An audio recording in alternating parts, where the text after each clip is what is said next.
So Takara is making MP-52, a new mold of a Seeker. To no surprise to anybody, but this is actually a really good time to do it. It seems like it's hard to find Seekers now. Today I want to talk about this upcoming MP-52. Is it going to be the best? Will it be the definitive version of Starscream and subsequently all the Seekers? Is it worth upgrading and replacing? Is there another company that could do a better job? We're going to talk about all this coming up.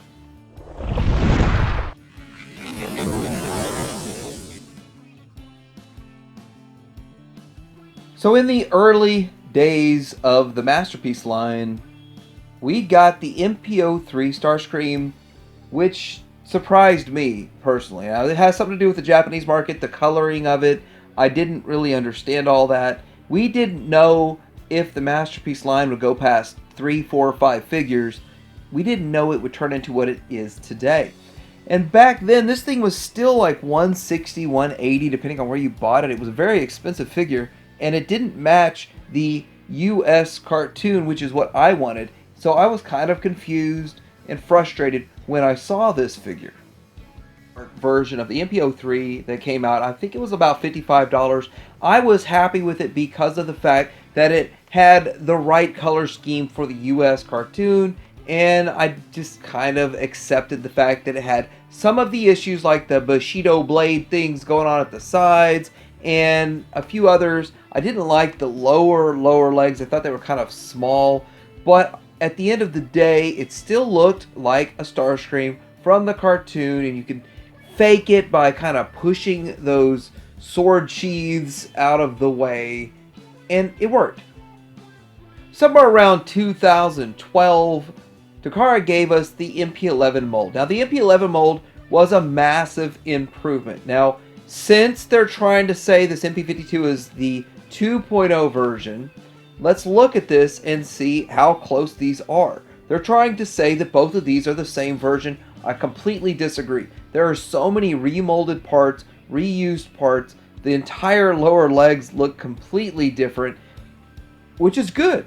I actually think the MP-11 was a decent looking mold, a big step up from what they did with MP-03, and it was great, but it was a bit floppy. Now, mine was the Toys R Us Hasbro version. Maybe it wasn't as good a quality, and I heard the mold had degraded because they cranked so many Seekers out with it. By the time I got mine, it wasn't really that great for the tolerances. But my experience was sort of negative with this mold because when I picked it up, it seemed like the chest would move around and it just was kind of floppy.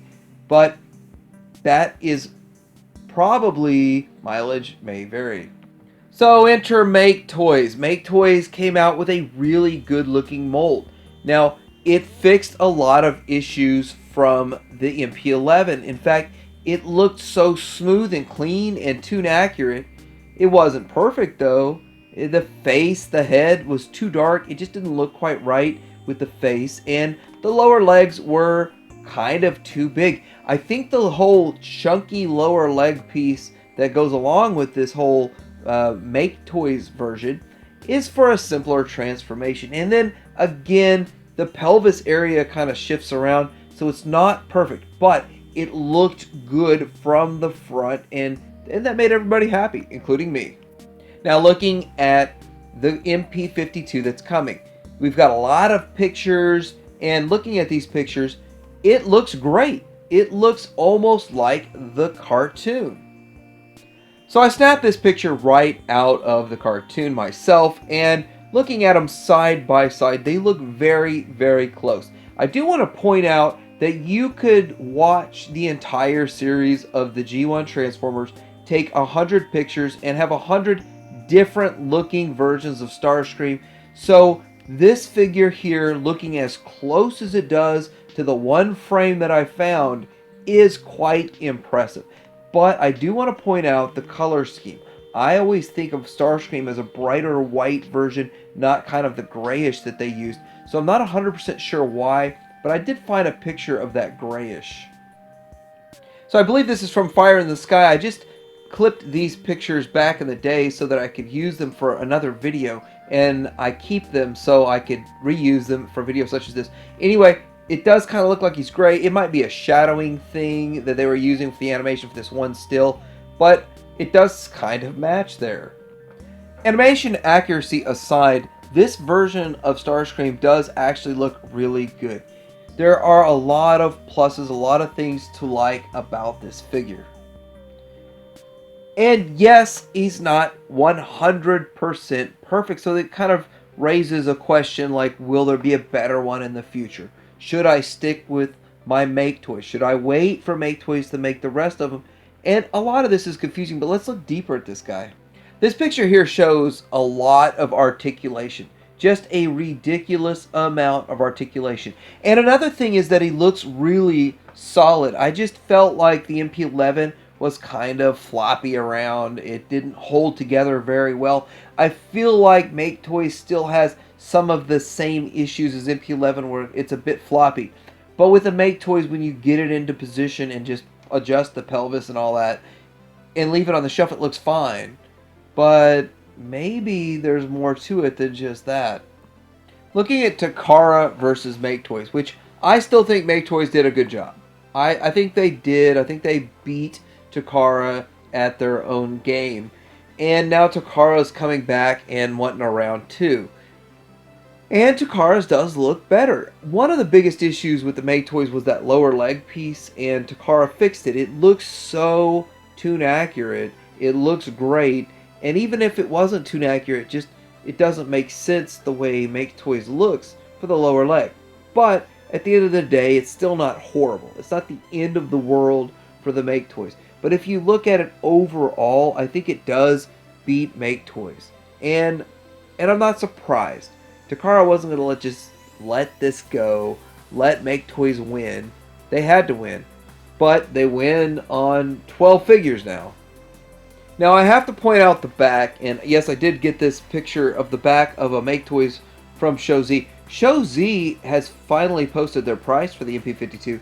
It's $250, so it's the cheapest I've seen anywhere, including Amazon Japan. Amazon Japan has let me down for this release, and it may be the reason I don't get it. I might still go through ShowZ because it's a pretty decent price.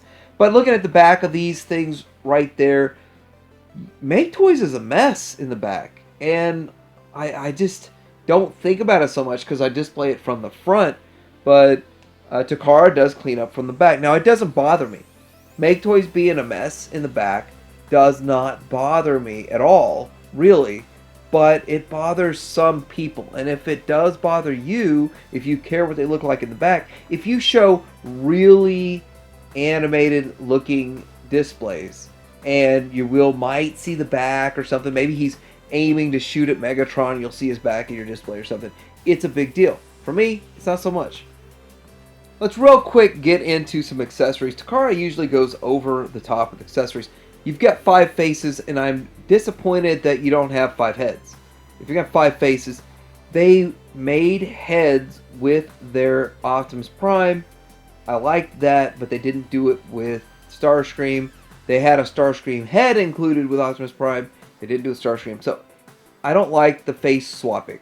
It's just something that I never liked doing with Masterpiece. And they're going back to it. When I praised them for MP-44, now they're going backwards. Whatever. You do get a Megatron gun, which will clip underneath him in his alt mode, his airplane mode. And you get like a screw device for his hand. You get a gripper claw and a fragment piece, and then you got his null rays, a stand, all of these blast effects, and you get the jet engine effects and this other little piece. So it's a lot, but I don't think it's excessive, and it's not going to be a price killer excessive amount. Still don't understand why they included a Gerwalk mode in this. It's kind of a throwback to the whole problem with Jetfire, as Jetfire was considered part of the Seekers in the cartoon. He was a scientific explorer with Starscream. Maybe that's why, I don't know. Maybe it was just for fun and quirks. And again, looking at the alt mode does look pretty clean. I like the way this thing looks, and all of the alt modes from all of the versions that Takara has made look pretty clean. MakeToys looks clean. It's really not a competition. I think the alt mode is probably the easiest part of making these Masterpiece Transformers. He does have these gimmicks where the nose cone moves over for the one thing from the one episode, and then we have the opening cockpit, which they were not going to include a figure to put in it, and I don't really know what figures would be small enough to fit in there anyway. So we're getting around to the whole question of, is this definitive, or will another company come along and beat them? Now, we've seen what FansToys can do with a robot that transforms into an airplane, and I think that what FansToys has done with their aerial bots, aside from Silverbolt, I don't really care for what they did with Silverbolt, but aside from Silverbolt, they did a great job with the limbs so far. We haven't seen the other limbs, but these look great, and I like the way they look. I like the way they transform. I like both modes for the most part, and I think they could come along and make a better Seeker. I don't think they've made a Seeker yet, but I bet they have a design. And I think it's out of respect for Takara, fear for Takara, fear for their own existence, because, of course, what they're doing is still technically wrong. Now, I do want to point out the transformations on these figures are different, but the stylization of the jet is very similar, and I still think Takara wins in the alt mode for this particular comparison. Again, FansToys was not making a Seeker. FansToys is making a combiner. It's a whole different strategy, but I want to point out that FansToys has done great work making a transforming robot into an airplane, and I wonder what their Seeker would look like.